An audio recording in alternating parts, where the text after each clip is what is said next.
بسم الله الرحمن الرحيم. باش نقدم لكم أكلة معروفة برشا في الشرق واسمها الظلمة أو الظلمة. تتكون المكونات متاعها من الكرنب هذا، بصل، معناها خضار نجمو نحشوها. اخترت البصل، طماطم، الفلفل النوع هذا الكبير، والبصل هذا بعديك باش نزيدو للرز. الرز لازم نقيسو 2 كيسان بالضبط، والكيس هذاك نستحوذ عليه من بعديك باش نقيسو به الماء اللي باش نزيدوه نطيبو به الرز.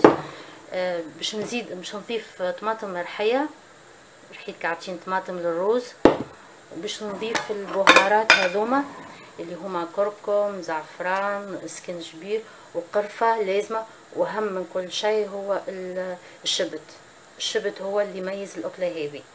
لازمنا ما ننسوش نعملوه الشبت، لازم يكون متواجد، سواء يكون فريشك او شايح يعطي نفس الطعمه.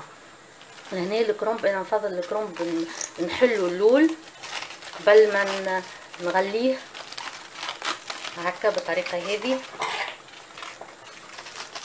منحبش نحطه بكله يغلى وبعديك نسيب.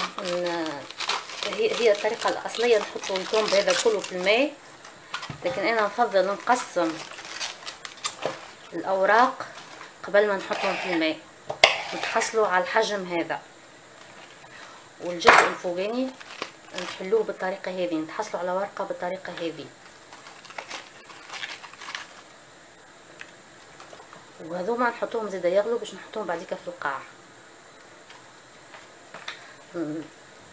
نحطوا الاوراق الكل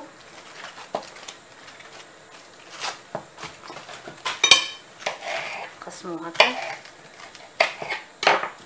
كلهم يكونوا اوراق بالحجم هذا.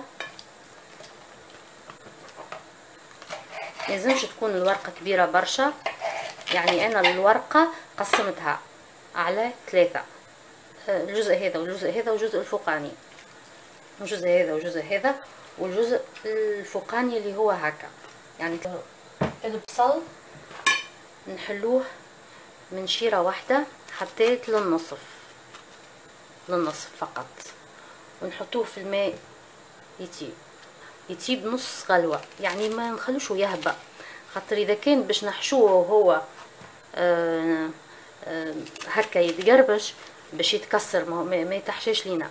يلزم نقسموه من الوسط، نحطوه نعملوله غلوة. الماء هكا اللي يغلي، بالطبيعة زدناه شوية ملح ورقات كليل، الكليل ياسر يبنن. ونحطوا الاوراق هذوما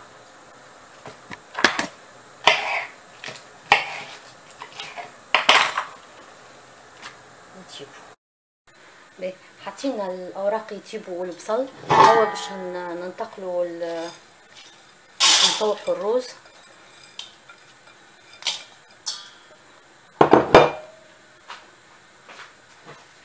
نزيدوه الرز هذايا مغسول بالكدا، نزيدوه البصل كميه كبيره من البصل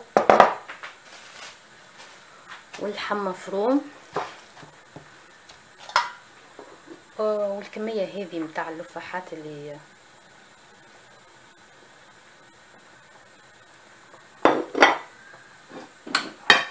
والطماطم هذه اللي باش نحشوها، اللب متاعها نجمو نحطوه لهنا، خاطر السوائل متاع الخضار هذيا هي اللي باش تطيب الخضره باش تطيب الرز. يعني اي حاجه فيها السوائل ماذا بينا نضيفوها. والطماطم هذه زاده باش عندها دور، وزيت.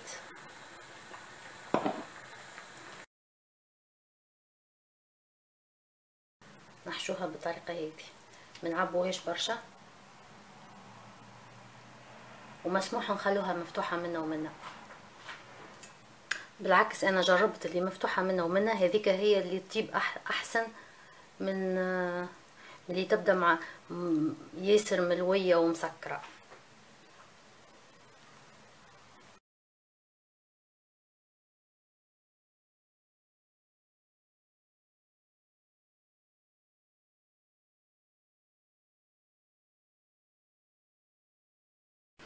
به كملنا لهنا الدلمة، اهتمينا بالناحية الجمالية يعني، عملناهم هكا وحطينا طماطم في الوسط، اذا بينا نوجهها للناحية هذه، وعملنا خلطة تكون من غرفة طماطم، ملح وكركم وزعفران،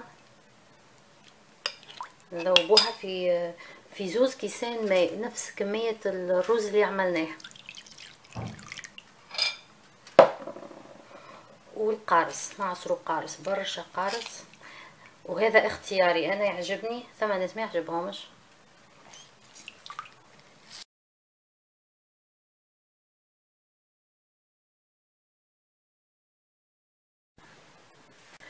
الدلمة عندها توا نصف ساعة وهي تطيب،